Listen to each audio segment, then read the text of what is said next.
So in this video, I'm going to show you a very simple two-step system you can use to quickly figure out how many flats or sharps are in any given key and what those flats and sharps actually are. So by the end of this lesson, if I gave you a key, let's say D major, you'll know by using the two steps I'm about to show you that D major has two sharps and those sharps are an F sharp and a C sharp. And before we dive in, if you're new to the channel, welcome. My name is Jazz. I'm a bass player based in the UK and I'm also founder of the bassmastermind.com. If you want to find out more about the Bass Mastermind, I've left a link below this video in the description to a free masterclass you can watch. So let's grab your bass and dive into today's lesson.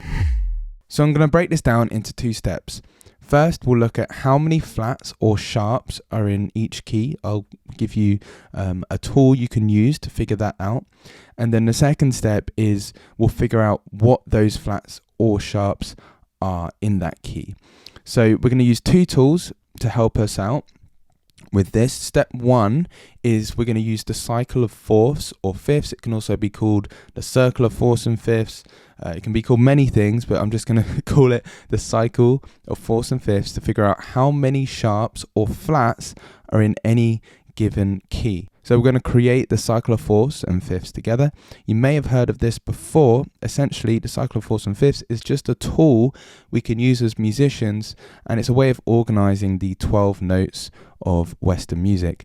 So if you go around this circle, actually if you have a notepad and pen, draw a circle, because this might help you kind of visualize it as well. So draw a circle on your piece of paper. So if you go around the circle clockwise, following the arrow, that's what's called the cycle of fifths. And the reason why it's called the cycle of fifths when you go clockwise is because the notes are arranged into perfect fifth intervals. So for example, if we start on a C, a perfect fifth up from a C is a G.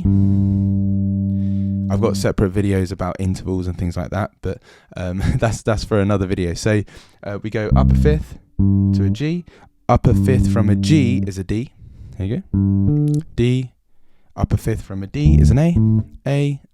You continue this. So a perfect fifth, perfect fifth, perfect fifth, perfect fifth, perfect fifth, perfect fifth, and till you get right back round the cycle. So here we've got all the 12 notes that we would use in Western music, rock, pop, jazz, blues, and all of that. And if you go clockwise, this is what's called the cycle of fifths. Now, if you go the other way, anti-clockwise, the notes are actually arranged into perfect fourth intervals. So it's the same. Here you go, you've got F. So if you go from a C to an F, that's a perfect fourth. Continue that, F to a B flat, perfect fourth. There we go, and you just go right round, but now we're going anti-clockwise. It's exactly the same, it just depends on which way you go round the circle or cycle. So how does this actually help us? Well, by using a cycle of fourths and fifths, you can actually figure out how many flats or sharps are in any given key. You can do lots of other things with the cycle, but that's again for another video. So let me show you. Grab your notepad. Now inside that circle, just draw a 0 below the letter C. So we're going to go this way around the circle.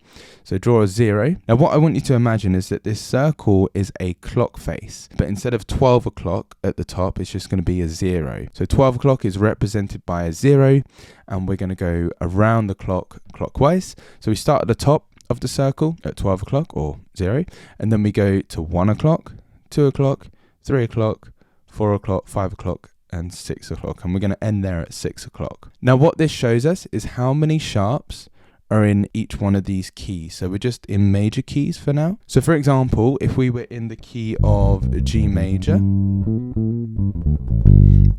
from looking at this, we'll know that the key of G major has one sharp. And let's take another key. So let's say the key of B major. If we look at this, we can see, okay, 1, 2, 3, 4, 5. B major has 5 sharps. Now I'm going to show you in step 2 how to figure out what those sharps are, what those 5 sharps would be in B major. But for now, just understand that by looking at this, you can see how many sharps are in each key. So now we're going to go around the other way. We're essentially going to do the opposite. We're going to go anti-clockwise. We'll start at C. The reason why C's got a 0 is because it has 0 sharps and 0 flats. When you're in the key of C major, it's no flats and no sharps. And then we're going to go around anti-clockwise. So here we've got 1, 2, 3, 4, 5, 6. So it's kind of like a clock, but the wrong way around. So we start at the top of the circle and then we go round to the number 6. And here you can see the number of flats in any one of these keys. So for example, the key of E flat major has 3 flats. So it's a really simple way and visual way using the cycle of fifths and fourths as a tool to figure out how many flats or sharps are in any given key. Now you're probably thinking, that's great. Now I know how many sharps or how many flats are in any given key, but how do I know which sharps or which flats they are, like what they actually are? So in the key of D flat major, there's 5 flats. How do I know what those flats are? So that brings me on to step 2. So once you've figured out how many sharps or how many flats are in any given key, we now need to know what those sharps or flats are. Well, to do this, you need to understand the order of flats and sharps. So here's a sentence you can use to memorize the order of sharps. So this is for sharps. Father Charles goes down and ends battle. Again, if you got your notepad, feel free to write down this sentence. So Father Charles goes down and ends battle. So the order of sharps, if there's one sharp, it's going to be an F sharp.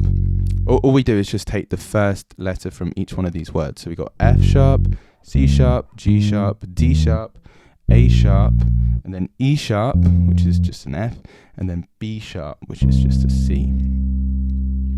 Yeah, does it make sense? So for example, if there are 3 sharps in a key, it would be F sharp, C sharp, and G sharp. Now it's super simple to work out the order of flats because it's the same sentence, but backwards. So battle ends and down goes Charles's father. It's slightly different, but it's essentially the sentence backwards.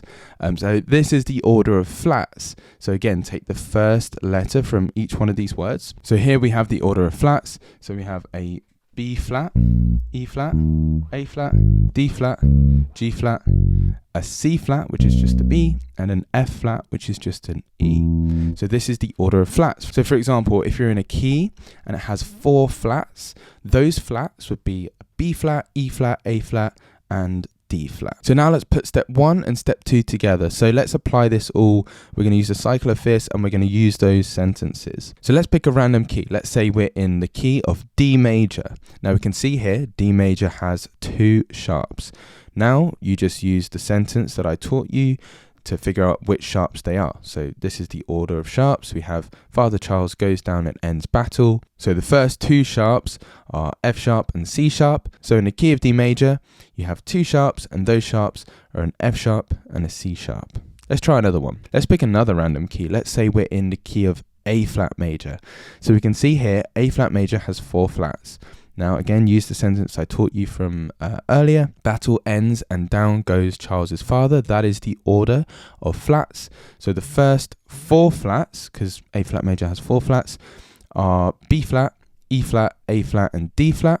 So in the key of A flat major, there are 4 flats, and those flats are B flat, E flat, A flat, and D flat. Now, if you are looking for more of a step-by-step roadmap to help you implement all of this music theory stuff, and you'd like to work closely with me to help you take your bass playing to the next level, then I put together a free masterclass just below this video. Just click the link in the description, and you'll also get an invitation to actually join my free Facebook group community as well, where you can access all my bass lessons, resources, transcriptions, online courses, all completely for free. Learning all this cool music theory is great, but you also want to be transcribing the greats. So click the video you see on the screen now, as in this video I show you how you can learn bass licks quickly by breaking down a super cool Nathan East bass lick, so you can actually take bass licks like this one and be able to apply it to your own bass line. So click the video and I'll see you there.